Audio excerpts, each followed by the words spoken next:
ಪೂರ್ವ ಹೆಸರು ಜನಶ್ರೀ ಕರೆಪ್ಪ ಬ್ಯಾಳಿ.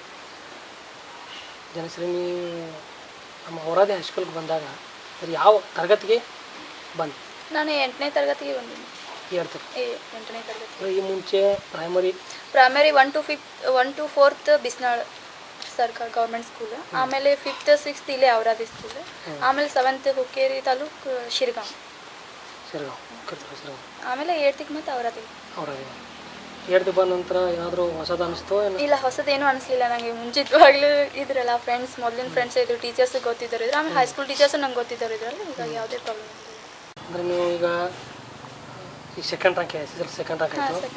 ಮೊದಲಿಂದನೂ ರ್ಯಾಂಕು ಅಥವಾ ನೋಡೋ ಎಲ್ಲ?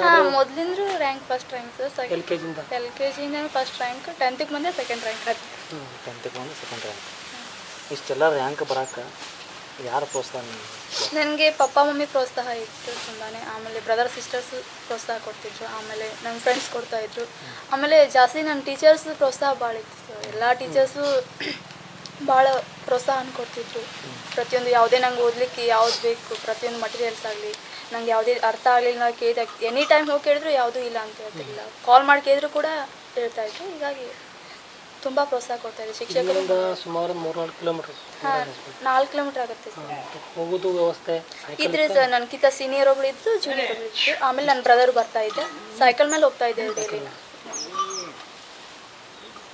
ಆನಂತರ ನೀವು ಪ್ರತಿದಿನ ಅಭ್ಯಾಸ ಚಟುವಟಿಕೆ ಯಾವ ರೀತಿ ಇತ್ತು?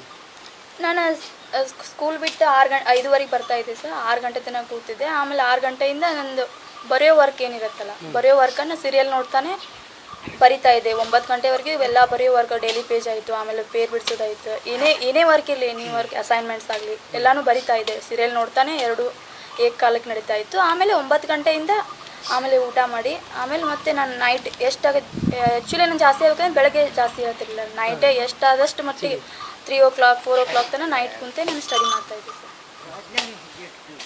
ಈಗ SSLC 8th 9th ಮುಗೀತು.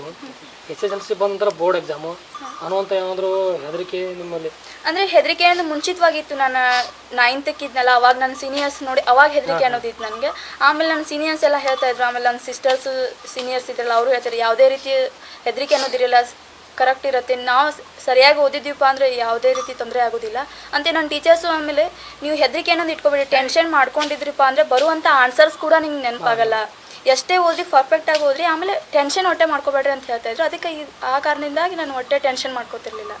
ನನಗೆ ಮೊದಲೇ ಗೊತ್ತಿತ್ತು ಎಕ್ಸಾಮ್ ಏನು ಸೇಮ್ ಎಕ್ಸಾಮ್ ಅಲ್ಲ, ಓದಿದರೆ ಎಂಥ ಎಕ್ಸಾಮ್ ಆದರೂ ಫೇಸ್ ಮಾಡ್ಬೋದು ಅನ್ನುವಂಥ ಮೊದಲೇ ನನಗೆಲ್ಲ ಗೊತ್ತಿರೋದ್ರಿಂದ ನನಗೇನು ಹೆದರಿಕೆ ಅನ್ನೋದು ಏನೂ ಇರಲಿಲ್ಲ ಸರ್. ಸ್ಕೂಲಲ್ಲಿ ಯಾವ ಥರ ಸೌಲಭ್ಯಗಳು ಟೀಚರ್ಸ್ ಕೊರತೆ ಹೊಂದಿತ್ತು ಸರ್ ನಮಗೆ. ಅಂದರೆ ಹಿಂದಿ ಸಬ್ಜೆಕ್ಟ್ ಇರಲಿಲ್ಲ, ಆಮೇಲೆ ಸಮಾಜ ವಿಜ್ಞಾನ ಇರಲಿಲ್ಲ, ಆಮೇಲೆ ಇಂಗ್ಲೀಷ್ ಟೀಚರ್ ಇರಲಿಲ್ಲ.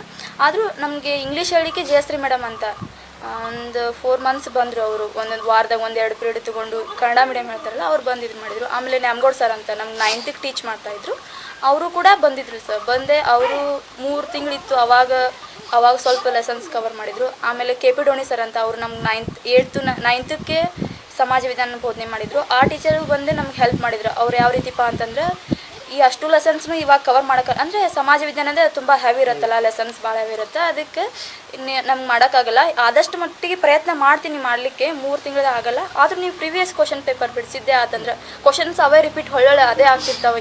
ಇಂತಿಷ್ಟು ಲೆಸನ್ ಇಂತಿಷ್ಟು ಕ್ವಶನ್ ತೆಗಿಬೇಕಂತ ಇರುತ್ತೆ, ಅವ್ನು ಬಿಟ್ಟರೆ ಬೇರೆ ಕ್ವಶನ್ಸ್ ತೆಗಿಯಲ್ಲ. ಅದಕ್ಕಾಗಿ ನೀವು ಅದನ್ನೇ ರಿಪೀಟ್ ಹೊಳ್ಳೆ ಬಿಡಿಸಿ ಅಸೈನ್ಮೆಂಟ್ ತೆಗೆದಿದ್ದೆ ಆದರೆ ಅದೇನೋ ಒಂಥರ ಒಂದು ಸಾರಿ ಬರ್ತಿದ್ದು 10 ಸಾರಿ ಓದಿದ್ದಕ್ಕೆ ಇದು ಸಮಾನ ಅಂತೆ. ಅಸೈನ್ಮೆಂಟ್ ಹೆಂಗೆ ಬರೀತಿರಲ್ಲ ಆ ರೀತಿ ನಿಮ್ಗೆ ಪರ್ಫೆಕ್ಟ್ ಆಗತ್ತೆ ಅಂತ ಕೆ ಪಿ ಡೋನಿ ಸರ್ ಅದನ್ನ